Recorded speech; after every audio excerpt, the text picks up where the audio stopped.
On s'en sort, croyez-moi, on s'en sort. 99% de positivité. Alors, il faut savoir qu'en 2008, croyez-moi que ça a été difficile. Et puis, il s'avère ce qui s'est avéré, c'est que je travaillais dans un centre de santé et je n'arrivais pas. Alors, je vous explique, je recommence. Je travaillais dans un centre de santé et puis donc je faisais mes examens. Ça faisait 2-3 fois que je disais j'avais mal à la poitrine et en fait je voulais pas aller consulter. Et du coup je me suis dit mon Sybille, tu vas aller voir la gynéco, tu vas lui demander pour consulter. Et elle me dit non, ça se fait pas comme ça, pas entre deux. Elle a raison, ça se fait pas entre deux comme ça. Sybille, moi je veux que vous fassiez des examens, je vous donne toutes les ordonnances, on fait des examens. Donc je fais des examens et il s'avère qu'il y a un examen qui est en fait je fais ma mammo tout simplement,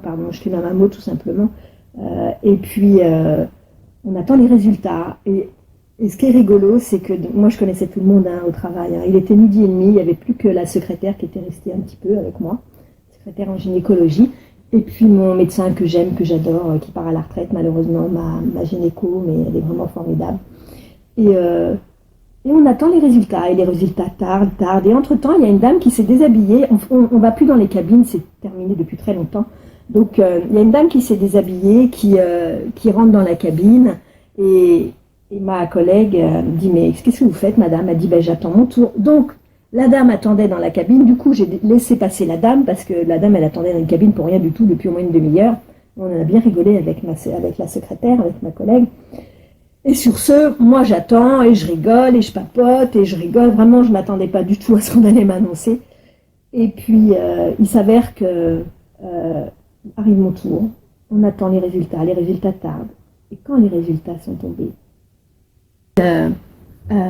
Sybille, j'ai quelque chose à t'annoncer qui ne va pas te plaire. Je dis, j'ai un cancer. Elle me dit, attends. Elle me dit, ça se soigne. Je lui dis, ouais, mais j'ai un cancer. Et elle me dit, voilà, Sybille, je te prends rendez-vous, je te prends rendez-vous à l'Institut Gustave Roussy et oui, tu as un cancer. Et à partir de là, je dis bien, à partir de j'ai plus de batterie. D'abled, j'ai plus de batterie. Et à partir de là, ça a été extrêmement. Voilà. Et à partir de là, ça a été extrêmement difficile. J'ai pleuré toutes les larmes de mon corps. Je ne peux pas décrire ce que j'ai ressenti ce moment-là. C'était extrêmement violent. C'est d'un seul coup vous rigolez, vous êtes aux éclats et d'un seul coup vous vous mettez à pleurer parce que vous dites c'est la fin du monde, comme on l'a annoncé à mon fils, moi j'étais divorcée. Du coup, ce qui s'est passé, c'est qu'après j'ai fait des examens. Un examen en fait assez douloureux. Je dois dire, je ne vous dirai pas ce que c'est parce que c'est très douloureux. Je ne comprends pas de nos jours qu'on puisse faire des examens comme ça, aussi violents, aussi bruts. J'espère que ça se fait plus. En fait, on a pris un pistolet et on a... bref, voilà, on a tiré. Et puis comme il n'arrivait pas à attraper la tumeur, donc c'était compliqué. Il me dit, la tumeur, elle rebondit, elle est trop dure.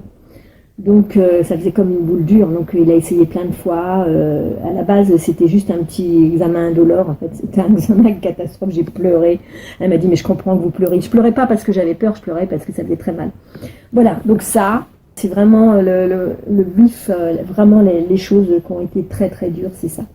Après il a fallu que j'aille prendre rendez-vous, alors j'ai attendu 2 mois avant de savoir si on m'enlevait le sein et qu'on me faisait de la chimie.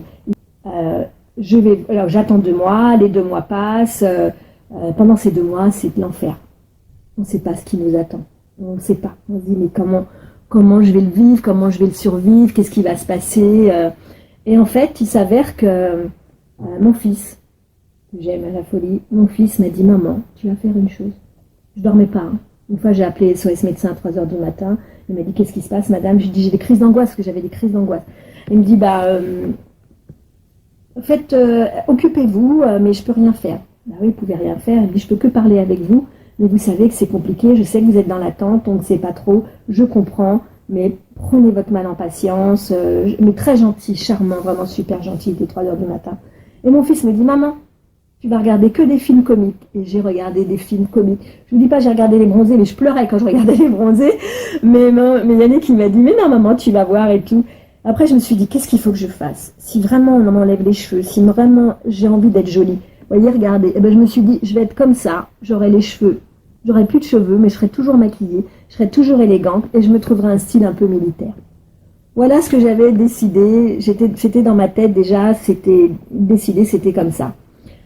Arrive le moment de l'opération, vous me croyez, si vous voulez, quand j'étais au bloc, le médecin, je me rappellerai toute ma vie. En plus, on inaugurait le bloc, c'était les nouveaux blocs de Gustave Roussy, on inaugurait le nouveau service,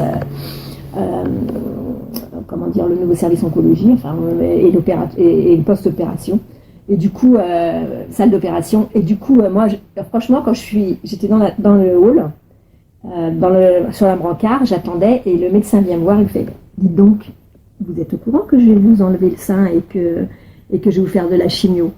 Je lui dis oui. Il me dit, pourquoi vous souriez? Je dis, parce que je suis soulagée, ça fait 2 mois que j'attends, j'ai qu'une hâte, c'est d'être au bloc et que vous m'enleviez cette tumeur. Je suis soulagée. Et il me dit, bah oui, je vois ça. Il me dit, c'est la première fois de ma vie, je vois quelqu'un avec le sourire partir au bloc. Et en fait, on a rigolé au bloc.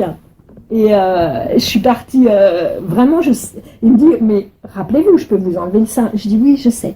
Voilà, mais j'étais tellement heureuse, ça faisait 2 mois que j'attendais, j'étais tellement heureuse que du coup, il m'a opéré. Alors, je ne vous dis pas, le retour de l'opération.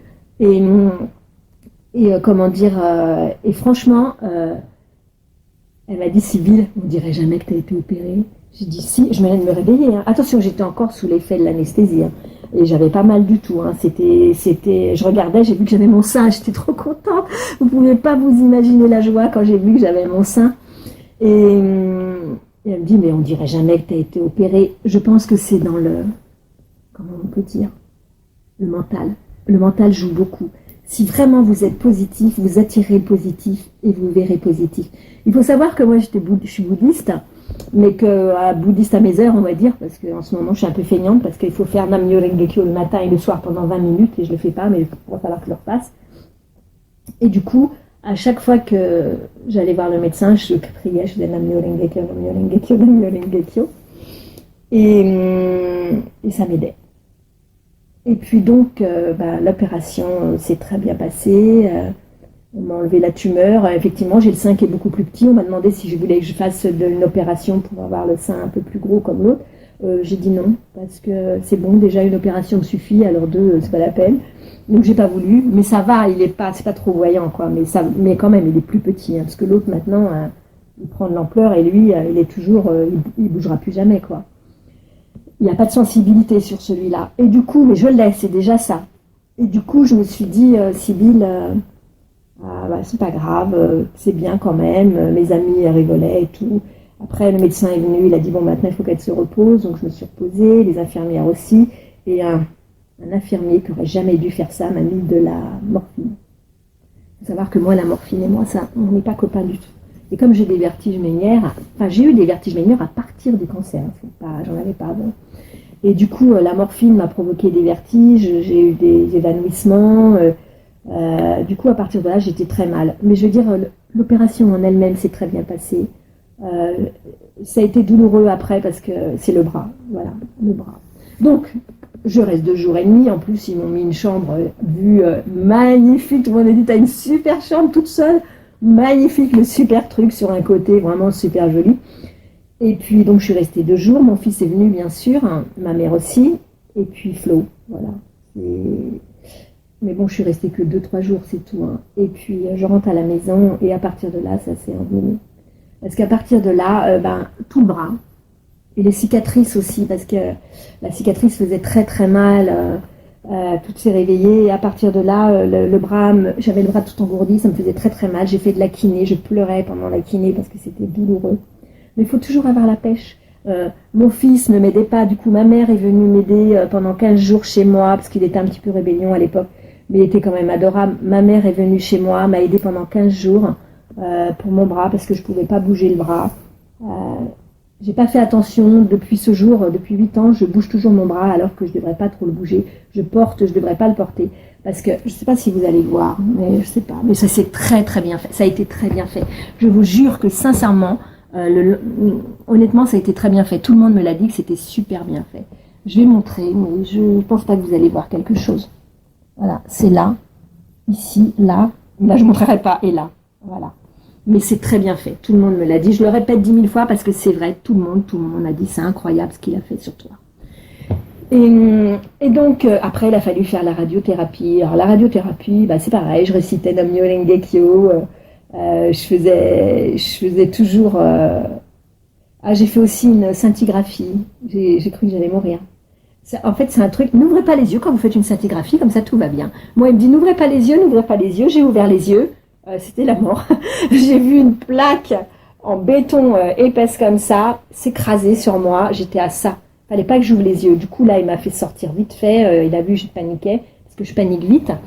Et il m'a dit, il reste plus que 2 minutes, vous inquiétez pas, on est là, on est à côté de vous, mais il fallait pas ouvrir les yeux. Vous savez, quand vous ouvrez les yeux et que vous voyez que vous êtes à ça d'une tôle, d'un truc en ciment, là, que ça va vous tomber dessus, c'est horrible. Et du coup, voilà, j'ai fait pour voir s'il y avait des métastases. Et le médecin a préféré à l'opération, ça c'était avant. Le médecin a préféré à l'opération, c'était avant l'opération, m'enlever tous les ganglions. Donc j'ai plus de ganglions. Donc c'est peut-être pour ça que les anticorps sont un petit peu compliqués, mais j'ai plus de ganglions. Mais vous voyez, regardez, c'est pas top, regardez. Et donc du coup, après ça, j'ai eu la ménopause parce que j'étais obligée de prendre de l'hormonothérapie.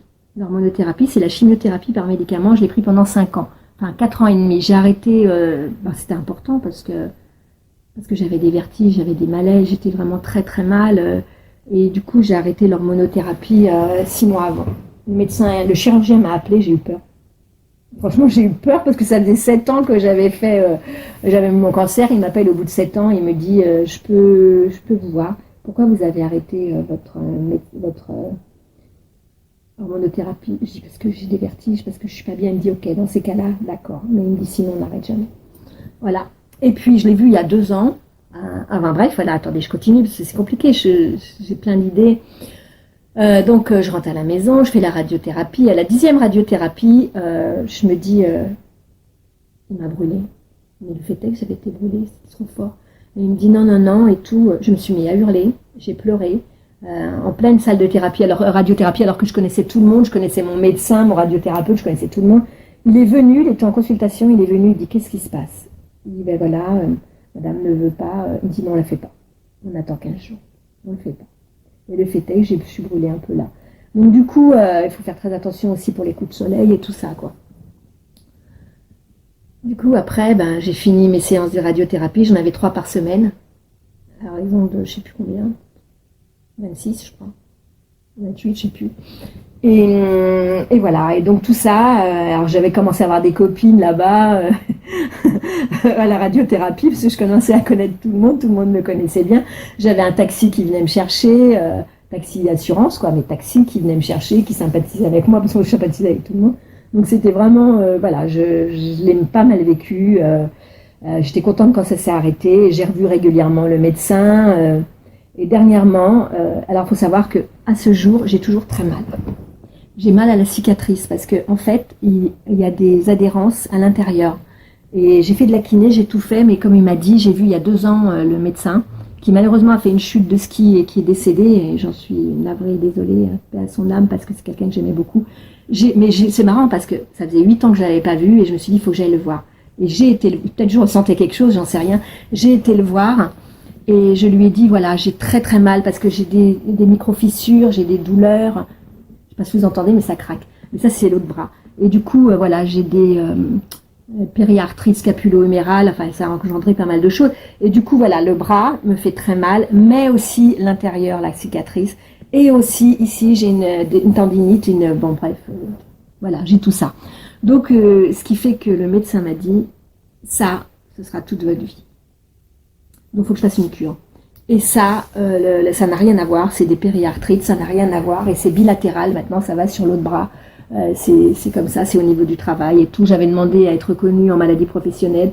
Ils n'ont pas voulu. Bon, voilà, je vais peut-être faire autre chose. Je vais voir parce que j'ai droit à plein de choses. Et du coup, je vais bien. Tout va bien. J'ai le moral. Je vais bien. Tout va bien. Je suis archi positive. J'aime regarder les films comiques. Et en fait, mon message d'espoir, Et pour les femmes qui ont, en ce moment, qui ont ce cancer, on en sort. Soyez combattantes et vous y arriverez. Je vous jure que vous y arriverez. Pour moi, le plus dur, ça a été l'attente. Voilà, l'attente de savoir. Et au moment de savoir, eh bien, au moment du blog, comme je vous ai dit, je rigolais et il m'a dit c'est pas possible, vous savez que je vous enlève le sein, vous a signé un document. Je dis oui. Et en fait, après que je l'ai revu, après je l'ai revu, je suis allée le voir et il m'a dit j'ai eu l'agréable surprise, j'ai jamais vu ça. Le médecin, je vous jure que c'est vrai. Mon propre médecin m'a dit une chose, le chirurgien, il m'a dit vous savez, quand je vous ai ouvert, enfin il l'a dit il y avait une assistante qui était là, et une stagiaire, et il disait, je sais plus, il y avait quelqu'un, une assistante, je sais plus, et lui dit, vous savez, j'ai eu l'agréable surprise, madame, il lui dit tout, il détaille tout, et il dit, quand je l'ai ouvert, j'étais persuadée que je lui ai enlevé le sein et que je lui faisais de la chimio, et j'ai eu l'agréable surprise. Mais l'agréable surprise de me rendre compte que c'était, comment dire, de classe 3, c'est passé à classe 2. Et il me dit, c'est incroyable, il me dit, j'ai jamais vu ça. Je dis, c'est un miracle en quelque sorte. Je vous jure sur ma vie que c'est vrai. Il m'a dit, en quelque sorte, oui. J'ai dit, ah bon? Alors dans ma tête, je dis, c'est peut-être mon ami Engekyo, j'en sais rien. Et parce que j'avais des microcalcifications très importantes. Et par sécurité, je dis bien par sécurité, il m'a enlevé tous les ganglions. Parce qu'il ne comprenait pas. Et en plus, à l'intérieur, quand je fais une mammo, j'ai des capteurs partout. En fait, je suis bionique, quoi. Parce que c'est les traceurs pour la chimiothérapie, la radiothérapie, parce que lui, comme il a vu que c'était très important, il pensait que c'était très important et qu'il n'avait jamais vu ça. Et du coup, j'ai des capteurs à l'intérieur du sein, et bien tous les capteurs sont là déjà. Voilà. Et puis c'était pour la radiothérapie aussi. Et je vais le voir, et donc quand j'avais été le voir et que je lui avais dit pour le bras juste avant qu'il décède, quoi, 1 an avant qu'il décède, il me dit que ah oui, je lui dis, mais je suis guérie. Il dit, vous êtes guérie. Vous dites que vous êtes guérie. Moi, je vous dis que vous pouvez très bien attraper un cancer là et de là. Je dis, ah bon? Je dis, mais non, je suis guérie. Il fait, non, ne dites pas ça. Et c'est pour ça, peut-être que je suis toujours à 100%. Mais je vais bien. Pour moi, je suis guérie. Mon radiothérapeute, il m'a dit, la main dans le feu que vous êtes guérie. Vous n'allez pas nous... Voilà, mais le chirurgien m'a dit, non, on n'est jamais guéri d'un cancer. Mais moi, je dis que oui, je le suis. Voilà. Et donc, du coup, sur ce... J'espère que mon témoignage vous a plu et surtout un message d'espérance. On s'en sort, croyez-moi, on s'en sort. Et je n'ai pas, comment dire, vieilli plus que ça. C'est juste que j'ai pas eu l'hormonothérapie m'a provoqué la ménopause que je n'ai pas connue. Je ne sais pas ce que c'est que les bouffées de chaleur et tout ça parce que ça m'a stoppé net l'hormonothérapie. Donc je peux me dire que j'ai quand même eu de la chance. Maintenant, à toutes, il faut juste combattre. Et vous y arrivez, 99% de positivité, et vous y arriverez, je vous assure. Soyez positive.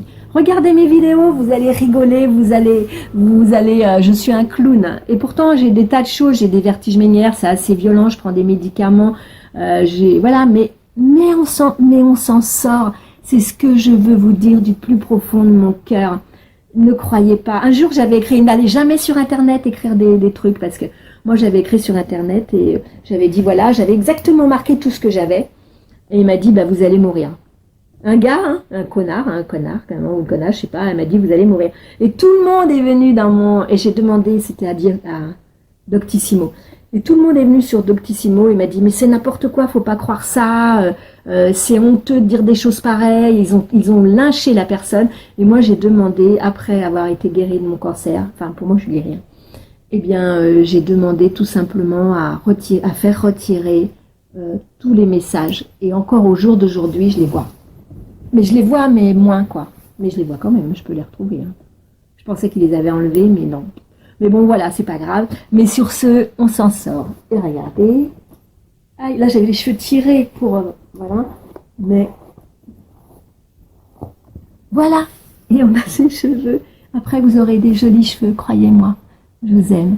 Je vous dis surtout à toutes celles, c'est vraiment un message d'espoir, à toutes celles qui vivent en ce moment ça, vous allez le combattre parce que tout simplement, vous êtes des fortes, vous êtes des Wonder Woman. D'accord? Voilà, vous allez combattre cette maladie comme moi je l'ai combattue, comme tant de femmes l'ont combattue. Et puis, allez voir ma chaîne Sybille ce soir, on va se marrer. Vous allez rigoler, c'est sur Instagram. Parce que je suis un clown et je veux dégager de la bonne humeur, justement. Parce que c'est ma joie de vivre. Ok? Sur ce, abonnez-vous ceux qui ne sont pas abonnés. Et likez et dites-moi en commentaire ce que vous pensez. Et surtout, vos expériences, vous pouvez me les dire en commentaire. Je serai là à même de vous écouter. J'ai attendu longtemps pour faire une vidéo comme ça. Parce que c'est une vidéo quand même qui était très difficile à faire. Repartir en arrière, mais j'arrive à repartir en arrière grâce à vous. Et n'oubliez pas une chose, c'est que je suis suivie aussi depuis 5 ans par un centre psychosomatique pour la maladie, parce que j'ai expliqué tout ce que j'avais, et du coup, les centres psychosomatiques sont là pour vous aider. Pour ne pas vous dire, quand on est hypocondriaque, ou même sans être hypocondriaque, pour ne pas vous dire mon Dieu, ça y est, je vais avoir un cancer. Non, il faut arrêter. Et de parler, ça fait du bien. Alors, si c'est pas un centre psychosomatique, allez voir une psychologue, allez parler avec elle. Si vous avez une amie, confiez-vous à elle. Cette vidéo n'était pas rigolote, c'est vrai, mais elle était sincère et naturelle. Je vous aime.